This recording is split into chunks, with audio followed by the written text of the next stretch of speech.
अस्सलामुअलैकुम स्टूडेंट्स। आज की वीडियो में हम डिस्कस करेंगे प्रैक्टिकल सेंटर के कॉम्प्रिहेंसिव पेपर के क्वेश्चन आंसर्स को। मैथमेटिक्स सब्जेक्ट है और 9th क्लास का ये पेपर है। स्टूडेंट्स की तरफ से रिक्वायरमेंट थी कि इस पेपर को सॉल्व करके आप वीडियो बनाएं, तो इसके हम क्वेश्चंस को सॉल्व करेंगे, जिसमें से पहला क्वेश्चन हमारे पास मौजूद है।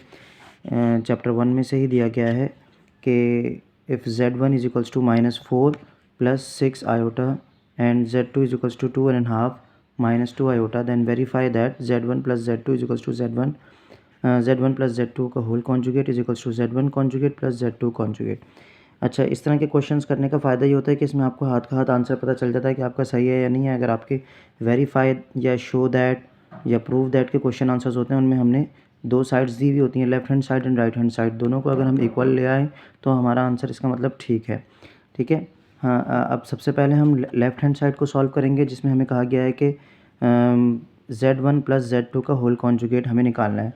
जाहिर सी बात है, Z1 और Z2 की वैल्यूज़ दी हुई हैं, तो यहाँ Z1 प्लस Z2 का मतलब ये है कि Z1 की वैल्यू प्लस Z2 की वैल्यूज़ को हमने क्या करना है, आपस में ऐड करना है और फिर उसके बाद कॉन्जुगेट लाना है। याद रखिएगा, जब भी होल ब्रैकेट या होल वैल्यू पर कॉन्जुगेट लगा हुआ हो या होल ब्रैकेट पर कोई पावर लगी हुई हो, तो इसका मतलब ये होता है कि पहले हमने जो होल ब्रैकेट है उसके अंदर वाले वैल्यूज़ को सॉल्व करना है, देन होल ब्रैकेट पर जाना है। तो यहाँ पर भी जब होल वैल्यू पर कॉन्जुगेट है, तो इसका मतलब हमें पहले जो होल कॉन्जुगेट है उसके नीचे वाली वैल्यूज़ को पहले सिंप्लीफाई करना है, फिर कॉन्जुगेट पर जाना है। तो इसीलिए हमने पहले क्या किया है, Z1 और Z2 को प्लस किया, और प्लस करने पर हमारे पास ज़ाहिर सी बात है Z1 की जगह हमने Z1 की वैल्यू लिख दी प्लस, और Z2 की जगह Z2 की वैल्यू।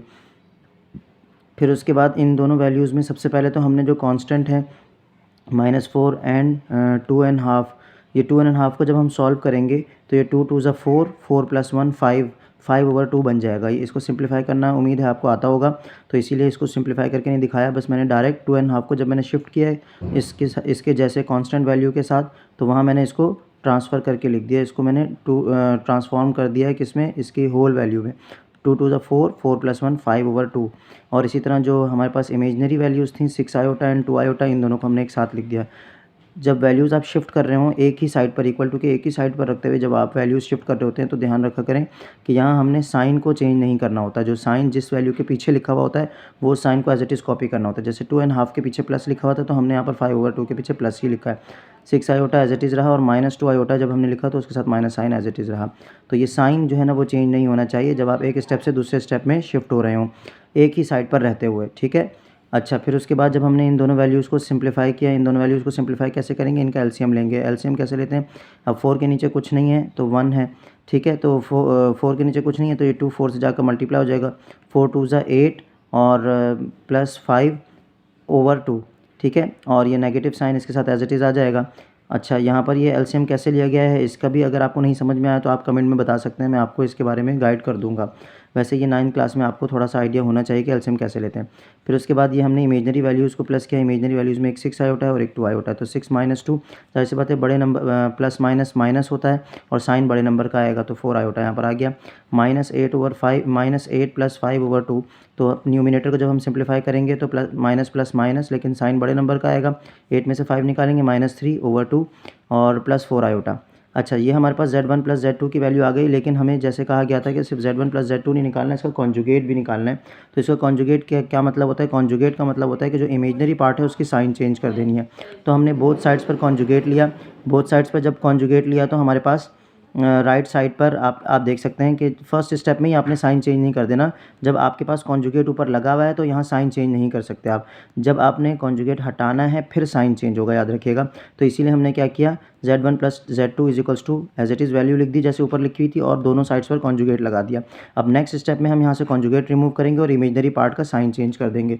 तो यहाँ आप देख सकते हैं कि नेक्स्ट स्टेप में हमने क्या किया, नेक्स्ट स्टेप में हमने Z1 plus Z2 is equals to -3/2 और -4 आयोटा, यानी कि जो सिर्फ इमेजनरी पार्ट का साइन चेंज कर दिया। ये हमारे पास लेफ्ट हैंड साइड का आंसर आ गया। अब हम राइट हैंड साइड को सॉल्व करते हैं। राइट हैंड साइड पर हमारे पास क्या है, राइट हैंड साइड पर हमारे पास वैल्यू दी गई थी Z1 whole conjugate plus Z2 का कॉन्जुगेट, ठीक है। तो अब यहाँ पर जाहिर सी बात है क्योंकि होल पे कॉन्जुगेट नहीं है तो इसका मतलब हमें पहले डिनोमिनेटर यानी कि जो कॉन्जुगेट के नीचे वाली वैल्यूज़ हैं उनको सिंप्लीफाई नहीं करना, बल्कि पहले हमने कॉन्जुगेट निकालना है सेपरेटली, ठीक है। और बीच में हमारे पास ऑपरेशन दिया हुआ है प्लस साइन। तो अब इस ऑपरेटर को हम जहन में रखेंगे कि अभी ये ऑपरेटर के लेफ्ट हैंड साइड वाली वैल्यू हमारे पास नहीं है, हमारे पास तो Z1 है ना, Z1 का कॉन्जुगेट तो है ही नहीं, तो हम Z1 कॉन्जुगेट प्लस Z2 मतलब ये Z2 कॉन्जुगेट और Z1 कॉन्जुगेट को ऐड कैसे कर सकते हैं जबकि हमारे पास ये वैल्यूज़ ही नहीं है। तो हम क्या करेंगे, पहले Z1 का कॉन्जुगेट निकालेंगे। कहाँ से निकालेंगे, इसी वैल्यू को, Z1 की वैल्यू को लिखेंगे और दोनों साइड्स पर कॉन्जुगेट लगाकर फिर नेक्स्ट स्टेप में जो इमेजनरी पार्ट है उसका साइन चेंज कर देंगे। इसी तरह जब हम यहाँ पर आएंगे Z2 की वैल्यू निकालेंगे और Z2 में भी हमने इसी तरह एज इट इज़ यहाँ से क्वेश्चन में से वैल्यू देकर लिखी और इसका कॉन्जुगेट जब हटाया तो साइन चेंज कर दिया। याद रखिएगा जब तक कॉन्जुगेट लगा हुआ है साइन चेंज नहीं होगी, जैसे ही कॉन्जुगेट हटाएंगे साइन चेंज हो जाएगी। तो हमारे पास अब Z1 कॉन्जुगेट की वैल्यू भी आ चुकी है, Z2 कॉन्जुगेट की वैल्यू भी आ चुकी है। बस अब हमें सिर्फ इन दोनों को ऐड करना है जैसे कि क्वेश्चन की राइट हैंड साइड पर लिखा हुआ था।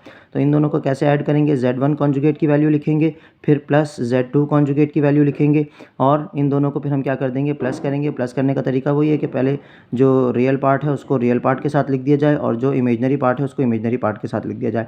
अच्छा, यहाँ मैंने जब कॉन्जुगेट हटा रहा था तो उसी वक्त मैंने इसको 2.5 को सिंप्लीफाई करके लिख दिया 5/2, 2 टू द 4, 4 + 1 5/2, ठीक है। तो अब ये 5/2 + 2 आयोटा, अब इमेजनरी पार्ट्स को मैंने अलग लिख दिया है और रियल पार्ट को अलग। और फिर वही बात है, ध्यान रखना है कि हमने साइन चेंज नहीं करनी है शिफ्ट करते हुए, क्योंकि राइट हैंड हम इक्वल टू के एक ही साइड पर रहते हुए शिफ्ट कर रहे हैं वैल्यूज़ को, तो साइन चेंज नहीं होगी। तो इसीलिए जब मैंने 6 आयोटा यहाँ से यहाँ पे शिफ्ट किया तो इसका माइनस साइन इसके साथ शिफ्ट हो गया। हमेशा किसी भी वैल्यू का साइन उसके पीछे लिखा हुआ होता है और 5/2 भी एज इट इज़ शिफ्ट हो गया। फिर उसी तरह हमारे पास क्या है नेक्स्ट, -4 + 5 इसका फिर 5/2 इसका फिर एलसीएम लेंगे और एलसीएम लेने का तरीका वही है कि 2 4 ज़ा 8 और 8 -8 + 5 और इसके नीचे 1 है तो इसलिए 5 1 ज़ा 5 ही रहेगा। ये एलसीएम मैं फिर भी थोड़ा सा आप लोगों को गाइड कर देता हूँ। तो -4 + 5/2 का जब हमने एलसीएम लिया तो -8 + 5/2 आया और इसको जब हम सिंप्लीफाई करेंगे तो माइनस प्लस माइनस और साइन बड़े नंबर का आता है तो हमारे पास क्या आ गया, -3/2। और इसी तरह ये जो इमेजनरी पार्ट्स हैं इनका भी यही इनकी वैल्यूज़ को भी इसी तरह सिंप्लीफाई करेंगे, माइनस प्लस माइनस और साइन हमेशा बड़े नंबर का आता है तो 6 में से जब 2 हम माइनस करेंगे तो 4 वैल्यू आएगी और बड़े नंबर का साइन माइनस आ जाएगा और ये -4 आया एज इट इज़ आ गया। अब आप देख सकते हैं कि हमारे पास जो बोथ पार्ट्स हैं यानी कि left hand side and right hand side both sides हैं, दोनों का आंसर सेम आया है। यहाँ पर भी -3/2 -4 आयोटा आया था और यहाँ पर भी -3/2 -4 आयोटा आया है। तो left hand side is equal to right hand side और ये हमारा क्वेश्चन हो गया वेरीफाई और हमारा आंसर बिल्कुल ठीक है।